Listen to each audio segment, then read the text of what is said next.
Damian Evans, the director of the University of Sydney's Archaeological Research Centre here in Cambodia. The University of Sydney's been involved in the work for 13 years now here at Angkor, and we found similar things in different areas and different places, but it's been a very gradual process over the course of a decade or more, whereas what we have now with this instrument is just bang, all of a sudden an immediate picture of an entire city that people didn't know was there before, which is remarkable. So instead of this kind of very long gradual process, you have this kind of sudden eureka moment where you bring the data up on screen for the first time, and there it is, this ancient city very clearly in front of you. Today what we've been doing is basically going around to different areas in this Phnom Kulen zone that we've identified as being areas of interest using the LIDAR data. I'd rather go right there. As you can see, our guide is missing a leg. According to the GPS, we've just arrived at the outside edge of the dome field. And you see the slope of the land going up here. This is just the edge of the dome. So we're just about to climb up onto the top of the first of the domes in this big field.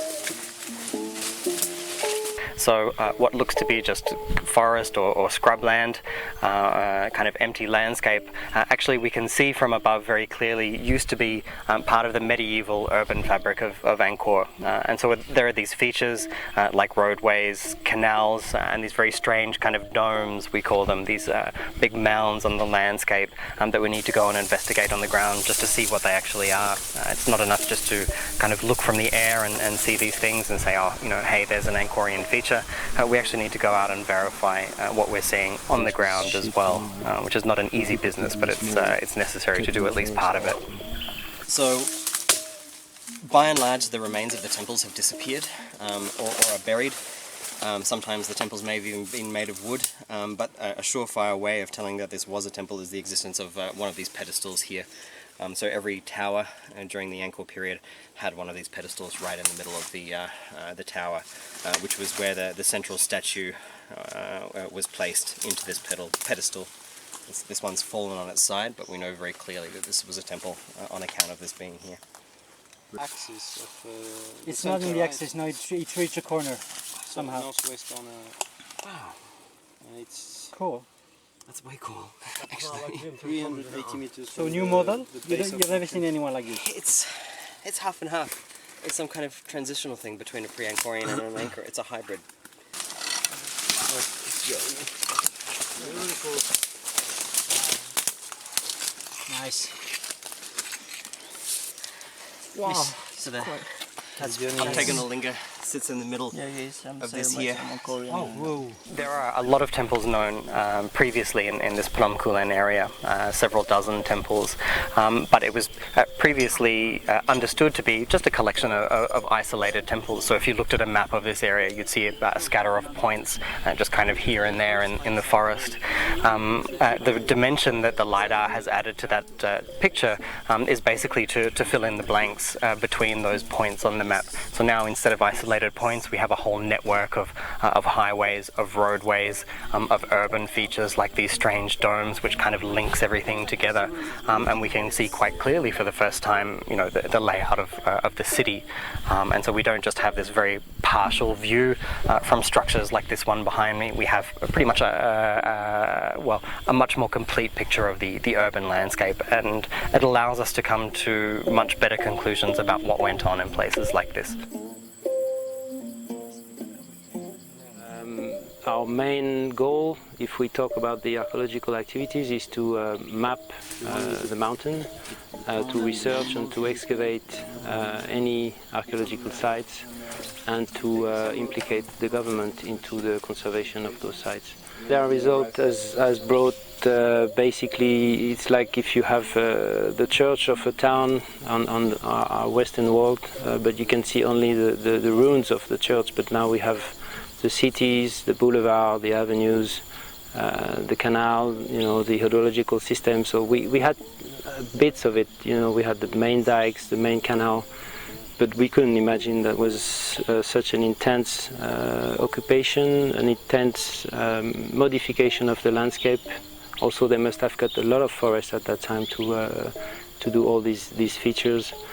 What is very surprising also is that it's very similar to Angkor, which means it's very orientated east-west or north-south, which is easy to do on a flat plane like Angkor, but in Kulen it's still the main constraint for us before the LIDAR was the topography, which is not really flat, and also the vegetation. And with a tool like a LIDAR, you kind of avoid and have a great image of a city coming out. So it's a great input, but still years of work coming on.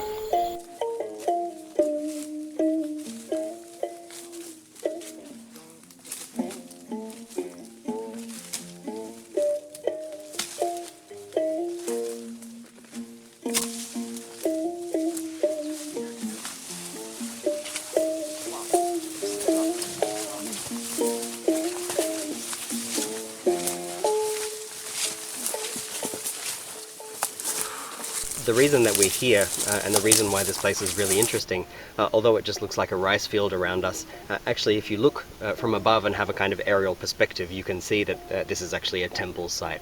So this mound that's right behind me here is in the center of a large enclosed complex which would have housed the temple. This is actually incredibly unique in terms of this area, in terms of it being unlooted, so it's completely undisturbed by looters. So this is one of the real advantages of the LIDAR, is that you can see things on the landscape that are so subtle that even looters, local people and so on don't know that they were temples. You know, they would have no conception of this being a temple at one stage.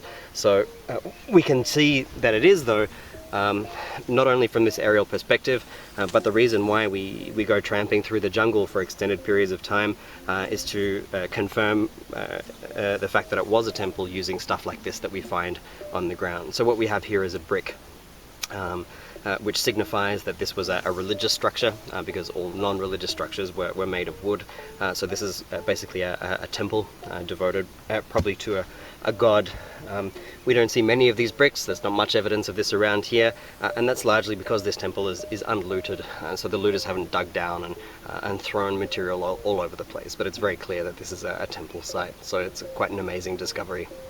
You know, the Angkor area is so much more than just a single temple. I mean, people normally associate Angkor with just Angkor Wat, not realizing actually that it's a collection of at least 1,000 temples scattered over a huge area of, you know, several hundred square kilometers. And so actually the Kulen is just kind of one component of that extended landscape. And for instance, the water that we see behind us here, this is the water that flows down into the huge reservoirs. This is the water that they use for irrigation to sustain the civilization. So where we are here, the Kulen Mountains, was an integral component of Angkor. Yeah, it's amazing. I mean, we had reasonable expectations, I guess, of what we would find using the LIDAR data, but what we've ended up with has just blown our minds. I mean, it's just absolutely incredible what we can see. I mean, it's far exceeded our expectations in terms of the features that we've uncovered, how clearly we can see things like temples, the new things that we had no idea that were there. I mean, it's really the future of remote sensing in archaeology, and I would expect in 5 or 10 years' time for it to be absolutely routine. The next step from here, I mean, the way forward probably is to increase our coverage, to increase the aerial extent, because you can see in the mapping work that Stefan has done, you know, the new features extend right to the end of to the edge of the LIDAR data, and that's just because the LIDAR data ends there. I mean, it's almost certain that this city was much larger than this picture that we're seeing from our very limited coverage. So I guess from my point of view, the next step will be to try and increase and expand that coverage so we can get a really complete picture of what these cities look like. But that of course takes a lot of money. It's an expensive technology, and so we have to work pretty hard towards fundraising, convincing people that it's worthwhile, and so on, which is a big challenge. But like I said, I think in a few years this will be an absolutely routine thing, but we're just kind of pioneering the approach, I guess, here in Angkor.